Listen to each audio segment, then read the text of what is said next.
Okay, so just to clarify on the topic, when we talk about sustainability for a brand, we're not talking about sustainability as a CSR topic, but rather with the millennial demographics. How do you create a brand that lives for hundreds of years? So how do you create these great brands, and how is digital and social media affecting that?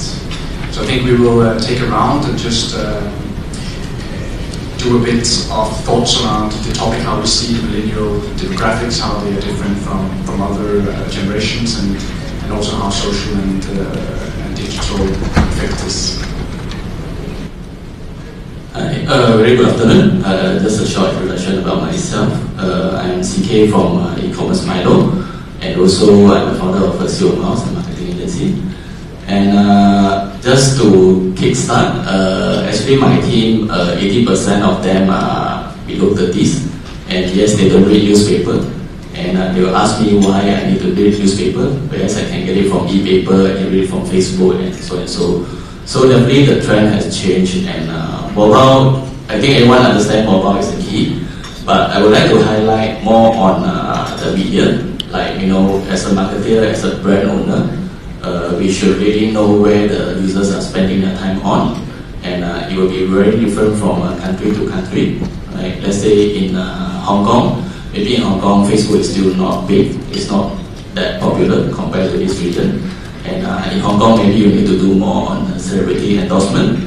And if you go to Thailand, maybe you see people using Line more than Facebook a little bit, right? Whereas in Malaysia, Facebook definitely is the key.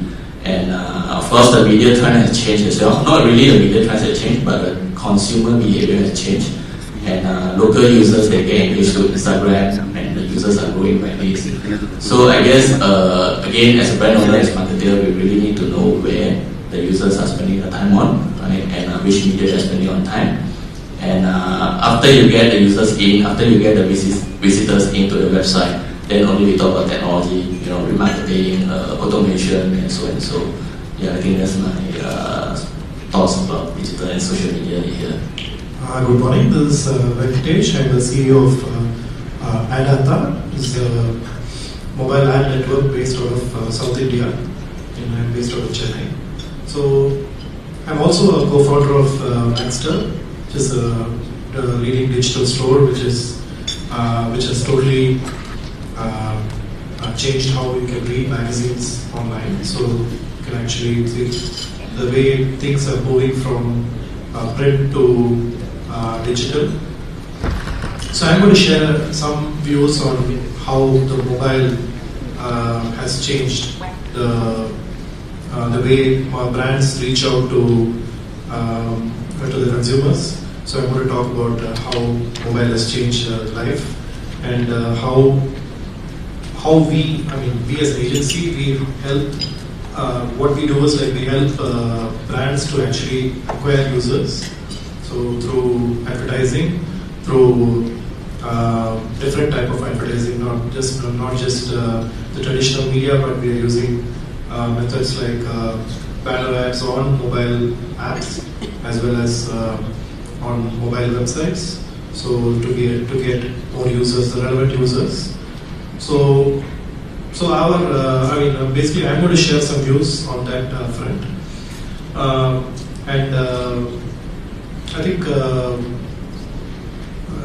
from what we see is from what I see is totally things have changed, because earlier it used to be more on people are looking at more of SEO and social media, but now it's all on the mobile front, because now websites, according to me, are becoming less popular, and it's more of mobile apps because everything is more moving mobile. So I think in a few years' time, I think the web will be almost obsolete. That's what I think, but I'm sure most of you won't agree. But that's my prediction. So yeah, so I'll just share my views on this topic. Hi, good afternoon. My name is Aspasis. I'm fondly known as Ed. I'm the Chief Engagement Officer and founder of a digital marketing agency called Social Media Leader. Before I begin on discussing the topic, can I do something a bit more fun? with my phone, can I take a selfie with you guys as panelists, breaking the ice? What millennial minds are doing a lot on mobile phones. Can I do that? But Alan Lee, during last award, Oscar.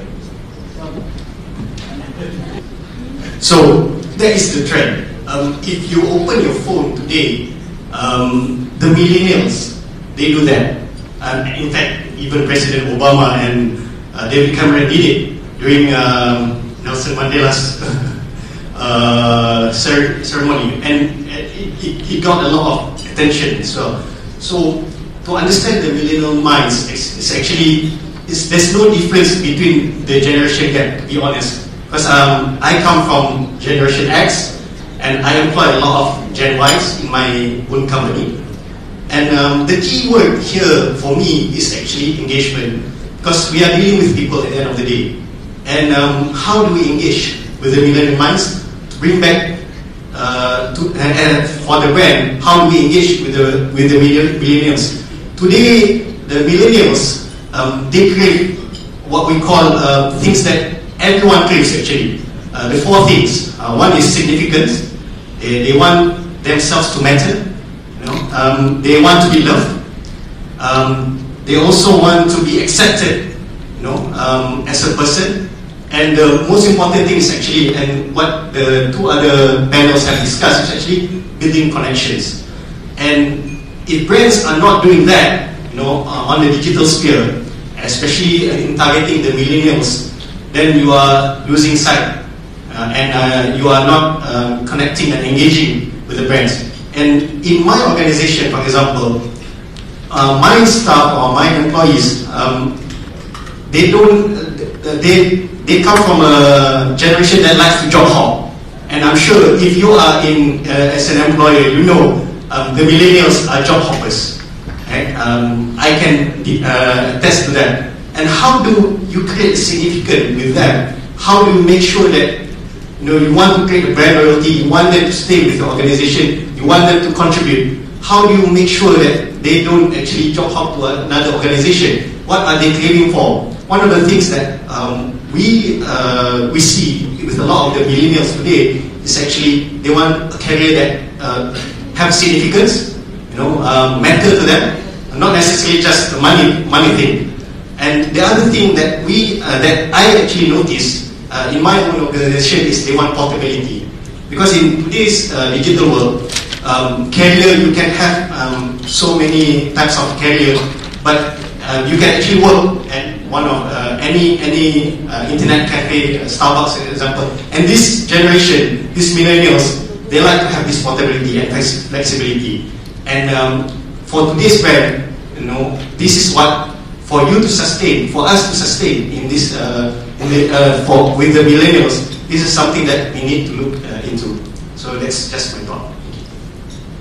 Hi, good morning. My name is Herman Sanchez. I work in Kanta, which is the data investment company of the WPP Group. I'm based in Singapore. I'm Argentinian. If you don't remember very well, with Argentina, it's the land of Messi. Nowadays, a pretty relevant place in the world. So, regarding the topic of brand sustainability, in my previous job, we ran a very large study on relationship between brands and consumers. We were running a study of around 200,000 people around the world. For the majority of the people responding to this study, they wouldn't care if 70% of the brands that we were analyzing would disappear. So for them, 70% of the brands would go out and nothing will happen in their lives. So creating a brand which is sustainable is really an important matter, and it's going to be a real challenge. The younger the people who were responding were, the more disconnected from brands they were. So social and digital, I think, is a big topic, because it brings three things to marketing that never existed before. First, it attacks attention. The average span of attention nowadays for people to do a task is 8 seconds. You cannot concentrate more than 8 seconds on whatever you do. And a goldfish manages to concentrate 9 seconds. So this is where we're competing in that space. The second thing is about transparency. Nowadays we know everything about a brand, and brands that make promises to commit and to deliver. In the past it wasn't the case. And the last thing is complexity. This idea of having a pay, own, and earn communications ecosystem is really new and difficult to approach. So I would like to talk a little bit about these topics and how we can find new solutions that make brands relevant again, and how this will impact market. Good afternoon. I'm Madhav Mandadala from Sri Lanka. I represent a television and a radio channel. Actually, our core business is entertainment and news. So we produce content for entertainment. So I'd like to start this with sharing an interesting story. A few years back, when we started our digital arm, there was a big protest from my production team saying that don't upload content another one time, saying that it might go down your ratings. Because people might used to the web and there not much television. So after a lot of argument, we managed to put the content on web on time. That means once it goes there, so we put the content on web. So today, for a month, 10% of our population reaching us all our brands. So what I want to point out, we can't stop consumer trends, changing patterns. Consumption patterns have been changed. But your core business, as far as we are concerned, our core business hasn't changed. So core business is entertainment, but we are delivering multiple platforms. And also, what I've seen, you can't segregate people saying that these people watch only on web and these people are on television like that. So they use multiple platforms depending on the availability. Mostly they might, some people, I mean, younger generation, mostly they might watch on mobile or web. But you can't say they are using only mobile and only web. So it's a multiple screen. You can continue later on.